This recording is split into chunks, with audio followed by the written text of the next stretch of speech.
déployé pour moi.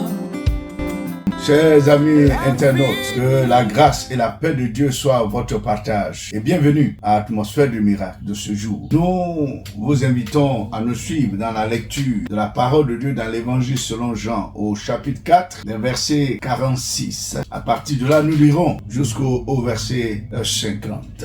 La Bible dit, il retourna donc à Cana en Galilée où il avait changé l'eau en vin. Il s'agit ici de Jésus. Il y avait à Capernaum un officier du roi dont le fils était malade. Ayant appris que Jésus était venu de Judée en Galilée, il alla vers lui et le pria de descendre et de guérir son fils, qui était près de mourir. Verset 48, Jésus lui dit, si vous ne voyez des miracles et des prodiges, vous ne croyez point. Verset 49, l'officier du roi lui dit, Seigneur, descends avant que mon enfant meure. La parole du verset 50 est le fondement de la parole libérée, la parole de délivrance, la parole de guérison que toi aussi tu t'apprêtes à recevoir comme cet officier a reçu. Va, lui dit Jésus, ton fils vit. Car Dieu soit la gloire et que le nom de Jésus soit béni. Je voudrais dire à quelqu'un ici que tu es certainement devant ce poste de atmosphère de miracle. Va, ton fils vit. La situation de ton fils, de ta progéniture te préoccupe au point que tu te déplaces de lieu en lieu. Tu te déplaces de ville en ville, de nation en nation, de pays en pays pour chercher la solution. Mais la solution se trouve en Jésus-Christ. Et cette émission te donne l'opportunité d'entendre sa parole, de le rencontrer et de recevoir la parole de guérison. Il a pour ton fils, pour ton enfant qui est sur le point de mourir, comme ce jeune garçon, de l'officier du roi, de celui qui peut être considéré aujourd'hui comme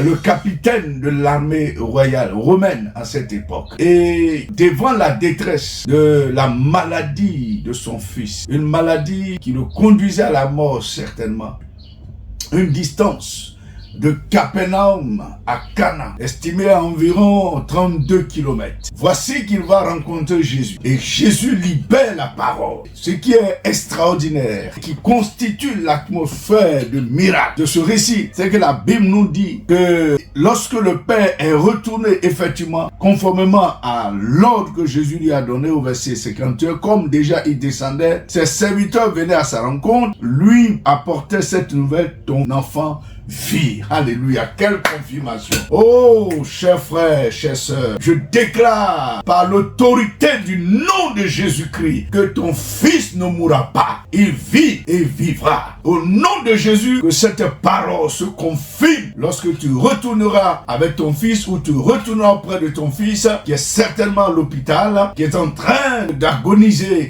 devant les situations de maladie qu'il traverse. Au nom de Jésus, ton seul espoir, ce fils que tu as obtenu, ce fils que Dieu t'a donné, que l'ennemi veut t'arracher, j'abroge le processus de mort qui le réclame. Aujourd'hui, ton fils vit. Reçoit cette parole et elle se confirme par la puissance de Dieu. Écoutez, Jésus n'a pas besoin de beaucoup de temps, de secondes, d'heures pour que cette parole se réalise. Si tu crois, tu as la foi en lui, tu verras le prodige, tu verras le miracle. Car ce que Dieu attend de toi, c'est ta foi. Et c'est ce qu'il dit. Et si vous ne voyez des miracles, vous ne pouvez pas croire. Mais ici, Jésus attend le contraire de ta part. Il veut que tu crois avant de voir ton miracle. Justement, sur une distance de 32 km, Jésus déclare la parole de vie qui constitue l'atmosphère même de ce miracle. La parole de guérison. Et à l'instant même, cet enfant reçoit la guérison. Parce que le Père va se rendre compte, au verset 53, le Père a reconnu que c'était à cette heure-là que Jésus lui dit, ton fils vit. Ça veut dire, en clair, la parole de Jésus qui sort court plus vite que la lumière. Sur cette distance de 32 km, Jésus parle, l'enfant se relève. Que la parole de Dieu qui est sortie pour toi et que tu entends à travers ces antennes, ces ondes,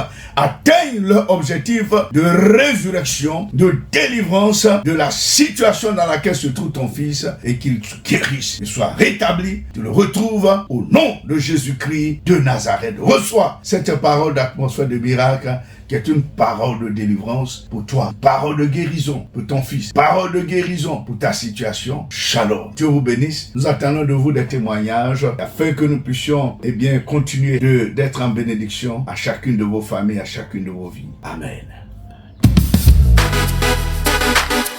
Seigneur, exauce ma prière.